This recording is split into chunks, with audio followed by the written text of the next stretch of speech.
શ્રી હરિ પરમાનંદમ ઉપદેષ્ટારમીશ્વરમ વ્યાપકમ સર્વલોકાનામ કારણમ તમ નમામ્યહમ. સર્વને જય શ્રી કૃષ્ણ, જય મહાદેવ. ફરી પાછા આપણે એ જ જ્ઞાન ગંગામાં આવ્યા છીએ અને એ જ જ્ઞાન ગંગામાં આપણે બધા ગ્રંથોના દર્શન પણ કરવા છે અને સાથે સાથે બધા ગ્રંથોની માહિતી પણ લેવી છે. તો આજે આપણે સૌ પ્રથમ જે ગ્રંથના દર્શન કરી રહ્યા છીએ એ છે વ્યાકરણ સિદ્ધાંત મંજુષા. આ ગ્રંથ શિવકુમાર શાસ્ત્રી ગ્રંથમાલા અને નાગેશ ભટ્ટ દ્વારા રચાયેલો આ ગ્રંથ છે. સંપૂર્ણાનંદ સંસ્કૃત વિદ્યાલય વારાણસીથી પ્રકાશિત થયેલો આ ગ્રંથ છે. આ ગ્રંથ 1977માં પ્રકાશિત થયેલ, જેને આજે 48 વર્ષ પૂર્ણ થયા છે. શું આપણે જાણીએ છીએ કે ભારતનું વ્યાકરણ એ માત્ર ભાષાની શિસ્ત નથી, પણ એક દાર્શનિક પરંપરા છે.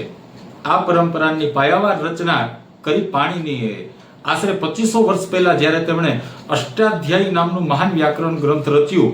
એ પાણિનીય પૂર્વે ઘણા નાના મોટા વ્યાકરણ ગ્રંથો હતા, પણ પાણિનીએ એ બધાને સમાવીને એક વ્યાપક અને વૈજ્ઞાનિક વ્યવસ્થા આપી, જે આજે પણ અમલમાં છે.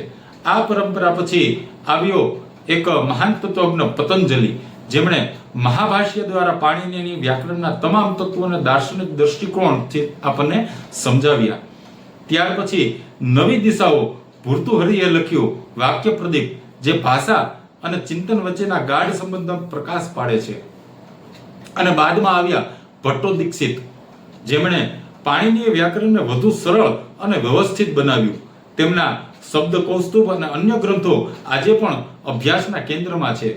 અને આ પરંપરાને વધુ તેજસ્વી બનાવનાર હતા નાગેશ ભટ્ટ, જેમણે વ્યાકરણના બે પાંખ, પ્રક્રિયાત્મક અને તત્વચિંતામક, આ બંનેમાં સમતળતા સાધી તેમના લઘુ શબ્દેન્દુ શેખર, પ્રૌઢ મંજરી અને અન્ય ગ્રંથો દ્વારા વ્યાકરણને ફરી એકવાર આધુનિક રંગ આપ્યો. આ પ્રકારની વ્યાકરણ દાર્શનિકતા પરંપરામાં સ્ફોટવાદ પણ ઉભર્યો, જ્યાં ભાષાના અખંડ અર્થ વિશે ચર્ચા કરવામાં આવી. આગળ સ્ફોટક પદાર્થો, સ્થાનીના વાચકત્વાદી વિચાર, વૃત્તિભેદ, જનકત્વ નિરુક્તિ,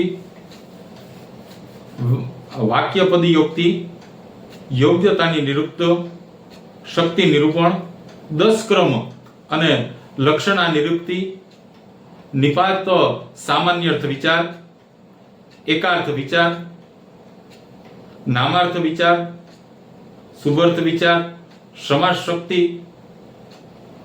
અખંડ પદ વાક્ય સ્ફોટ, આવા અનેક સિદ્ધાંતો આપતો આ અદ્ભુત ગ્રંથ એટલે કે વ્યાકરણ સિદ્ધાંત મંજુષા.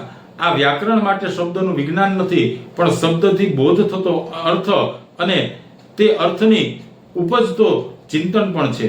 આવો આપણે પણ વ્યાકરણમાં જરાક ડોક્યું કરીએ અને આપણી ઉજળી પરંપરાને થોડુંક જાણવાનો પ્રયાસ કરીએ. એ છે વ્યાકરણ સિદ્ધાંત મંજુષા. ત્યારબાદ આપણે જે બીજા ગ્રંથના દર્શન કરી રહ્યા છીએ એ છે વાસ્તુશાસ્ત્ર વિમર્શ.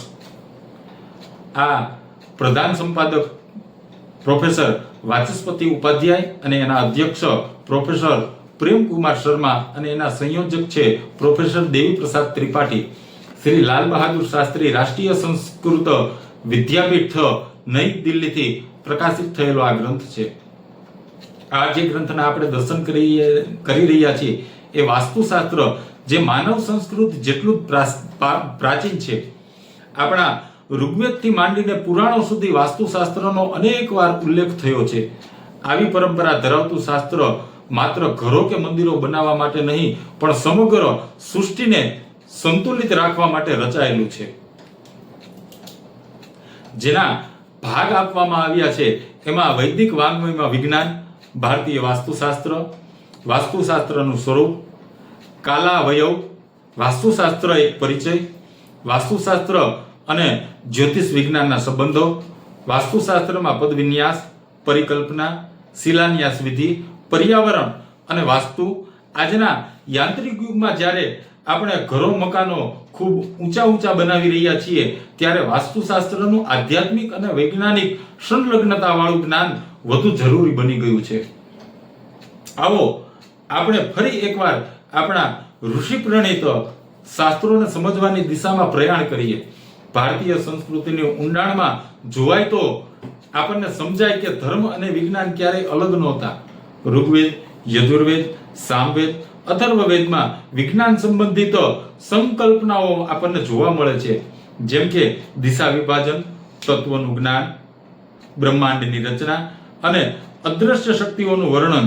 આ બધું દર્શાવે છે કે વેદોના સમયથી જ ભારતીયો પૃથ્વી, દિશાઓ અને સ્થાન નિર્માણ વિશે ગંભીર રીતના વિચારતા હતા, જેના આધારે વાસ્તુશાસ્ત્રના બીજ રોપાયા હતા. વાસ્તુશાસ્ત્ર એ માત્ર ઘરો કે મંદિરો બનાવવા માટેનો નકશો નથી. આ એક દાર્શનિક ચિંતન છે, જ્યાં મકાન અને પર્યાવરણ વચ્ચે સંતુલન જાળવવામાં આવે છે અને માનવ જીવન જે પંચતત્વથી બનેલું છે એ પંચતત્વ સાથે મેળ કરવામાં આવે છે. દિશાઓ અને સમય, આ બધાની ઉપસ્થિતિ માટે યોગ્ય સ્થાન નક્કી કરવાનું વિજ્ઞાન છે.